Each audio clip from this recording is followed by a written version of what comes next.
नमस्ते, नमस्कार, सलाम, प्रणाम, दंडवत बंदगी। आप सभी ने सुना किस तरह कबीर साहब को कमाली प्राप्त हुई, किस तरह दिल्ली के लोगों को कबीर साहब ने उद्धार किया, रोगों से मुक्त किया। अब आइए सुनते हैं सतगुरु कबीर साहब विदेश में धर्म प्रचार किस तरह किए और करते करते बलख शहर तक पहुंच गए, वहां के राजा से मिले। तो आइए सुनते हैं। इससे पहले आप सभी से अर्जी, निवेदन, विनती, प्रार्थना कि सब्सक्राइब ज़रूर कर देंगे, लाइक कर देंगे और ज़्यादा से ज़्यादा शेयर कर देंगे। धन्यवाद। साहेबंदी। गुरुदेव कबीर सभी से विदा लेकर कश्मीर प्रदेश से काबुल होते हुए बलख शहर गए। वहाँ का बादशाह सुल्तान इब्राहिम ने बहुत से साधु फकीरों को बंदी बनाकर कारागार में बंद कर दिया था और उन साधु संतों से आटा की चक्की चलवाता था।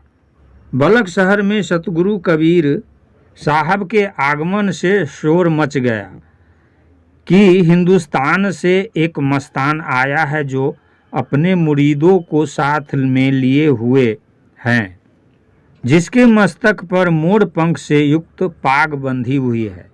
उसकी आंखें कमल दल के समान है। लंबे कद का फकीर है जिसकी आधी आंखें बंद है, जो आम की फांक के समान है। कबीर साहब के पहुंचते ही बलख में एक दूसरे के माध्यम से सुल्तान तक खबर पहुंच गई कि हिंदुस्तान से एक मस्तान अपने मुरीदों के साथ आया है जो नगर में घूम रहा है। सुल्तान ने आदेश दिया कि इसको भी अन्य फकीरों की भांति बंदी गृह में बंद कर दो और चक्की चलाने के कार्य में लगा दो। वैसा ही किया गया। जेल में जाते ही कबीर स्वामी ने सभी चक्की चलाने वाले संतों से कहा कि आप लोग चक्की चलाना बंद कर दें और राम राम कहें। सभी संतों ने साहब की बात मान ली और वे राम राम कहने लगे। तत्पश्चात सभी चक्कियां स्वतः चलने लगी। इधर सारा अन्न समाप्त हो गया, उधर चक्कियों का चलना बंद नहीं हुआ। कारागार के अधिकारियों को बड़ा आश्चर्य हुआ। कारागार के अध्यक्ष ने जाकर बलखाधिपति इब्राहिम सुल्तान से कहा कि हे मालिक जहां पनाह, भारत से जो एक मस्तान आया है जिसे आपने कारागार में बंदी बना रखा है, उसने सभी फकीरों को हुक्म दिया कि तुम लोग अल्लाह ताला परवरदिगार कहो और चक्की चलाना छोड़ दो।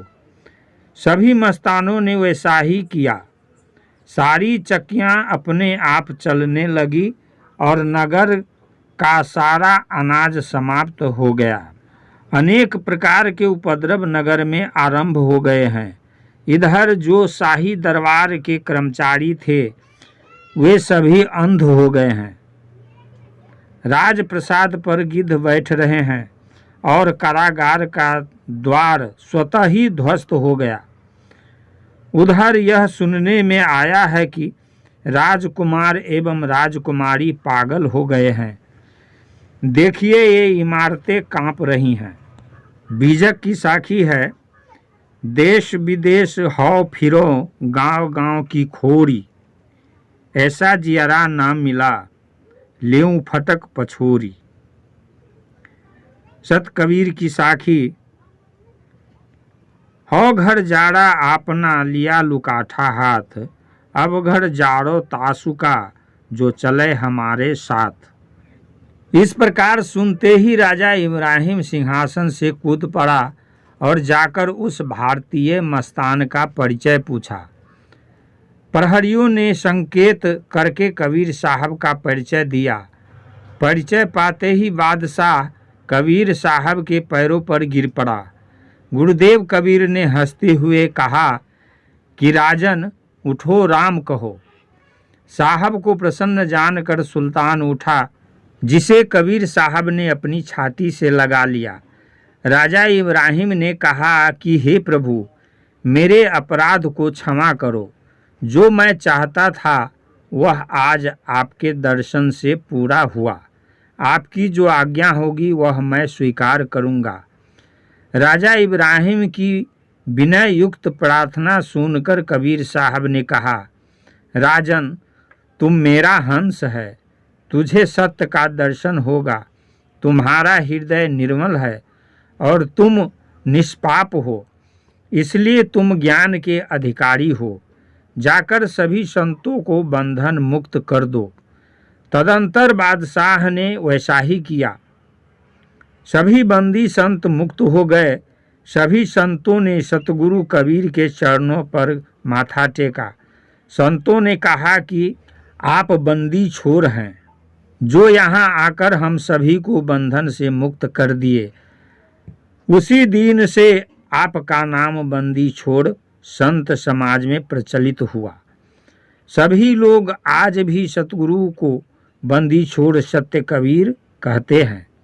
बंदी मुक्त संतों को इब्राहिम ने सम्मान सहित विदा किया और सभी से क्षमा याचना की।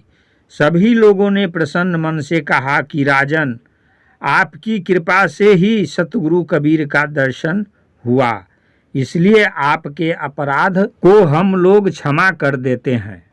इतना कहकर सभी संत जहाँ जहाँ के निवासी थे वहाँ वहाँ प्रस्थान कर गए। एक प्रश्न इसमें उठता है, सतगुरु कबीर ने दिल्ली में सिकंदर लोदी के दरबार में जाने से इनकार कर दिया और सिकंदर से कहा कि मेरी प्रतिज्ञा है कि मैं राज दरबार में नहीं जाऊंगा। परंतु इसके विरुद्ध बलक शाह एवं राजा राम सिंह तथा बिरदेव सिंह आदि के दरबार में गए और उनको शिष्य भी बनाया। इससे कबीर साहब के विचार में विरोध मालूम पड़ता है। इसका उत्तर यह है कि राजा राम सिंह एवं बिरदेव सिंह आदि सम्राट नहीं थे। उक्त राजे सम्राट के अधीन रहते थे, कुछ भाग के ही भूपति थे। कबीर साहब की प्रतिज्ञा केवल सम्राट कहलाने वालों के यहाँ नहीं जाने की थी। उक्त राजे प्रजा के समान ही थे, क्योंकि वे सम्राटों को कर दिया करते थे, इसलिए नाम मात्र के राजे थे। इसलिए कबीर साहब उनके यहाँ जाते थे और अपना शिष्य बनाते थे। इधर राजा इब्राहिम सतगुरु कबीर को अपने अंतःपुर के उद्यान में पदार्पण कराया, जहाँ पर सतगुरु की अनेक प्रकार से सेवा सत्कार किया, जिससे प्रसन्न होकर सतगुरु कबीर ने बादशाह के मस्तक पर अपना कर कमल रखा। कर कमल रखते ही बादशाह अचेत हो गया, लेकिन पुनः क्षण मात्र में सचेत होकर वह आगम निगम की बातें कहने लगा। इस प्रकार राजा के हृदय का अंधकार नष्ट हो गया और सातवीं भूमिका में जाकर आरूढ़ हो गया। उधर राजपाट सभी जहाँ के तहाँ छूट गए। संसार से विरक्त होकर सतगुरु के साथ राजा चल दिया। इधर सतगुरु ने देखा कि यह कार्य अच्छा नहीं हो रहा है, राजा के बिना प्रजा का विनाश हो जाएगा, इसलिए इब्राहिम को यहीं रहना चाहिए। गुरुदेव ने कहा कि राजन, कहाँ जा रहे हो? यहीं रहकर प्रजा पालन करो।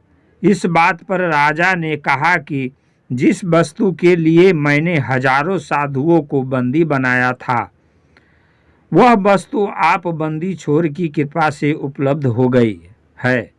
भला आप ही बतलाइए कि सूर्य के प्रकाश को छोड़कर कौन ऐसा मूर्ख है जो दिन में दिया जलाएगा। सतगुरु ने कहा कि मैं तुम्हारा गुरु हूँ, तुम मेरी बात मान लो, नहीं तो मैं पुनः तुम्हें पहले की स्थिति में कर दूंगा। परंतु राजा के मन में कुछ भी भय नहीं हुआ। अपने दृढ़ निश्चय पर राजा अटल रहा। राजा को निर्भय जानकर कबीर साहब ने सोचा कि यह राजा संसार से परे हो गया, इसको पुनः संसार में लाना अच्छा नहीं है। तत्पश्चात राजकुमार को बुलाकर सतगुरु ने राज सिंहासन पर आरूढ़ करा दिया और मंत्रियों से कहा कि तुम लोग राज्य को सुंदर ढंग से चलाना, तुम्हारा सुल्तान इससे विरक्त हो गया है। मंत्रियों ने कहा, प्रभु यह राजकाज हम लोग आपकी आज्ञानुसार ही करेंगे, परंतु श्री राम मंत्र हम लोगों को भी दीजिए। एक भजनमाला से ली गई बानी है। कबीर भजनमाला।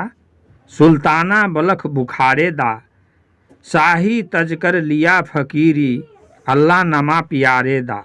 सुल्ताना बलख बुखारे दा, तब थे खाते लुकमा उमदा, मिस्री कंद छुहारे दा। अब तो रूखा सूखा टूका, खाते साँझ सकारे दा। जातन पहने खासा मलमल, 3 टकरनो तारे दा। अब तो बोझ उठावन लागे, गुद्दर 10 मन भारे दा। चुनी चुनी कलिया सेज बिछाते, फूलो न्यारे न्यारे दा।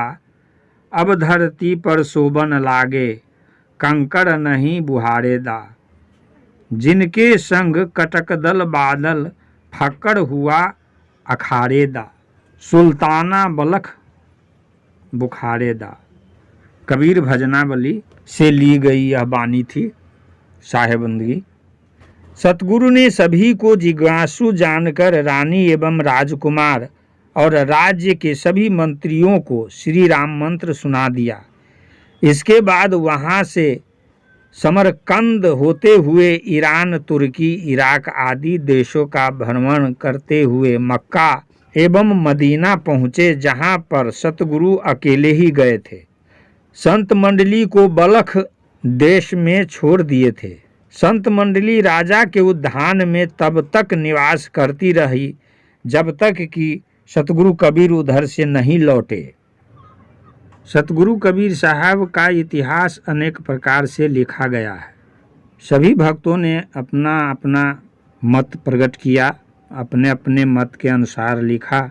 जो इस जीवन चरित्र में लिखा गया है वह मैं आप सभी से सुनाता हूँ। त्रुटि के लिए क्षमा करेंगे। फिर आगे मिलते हैं। साहेबंदगी।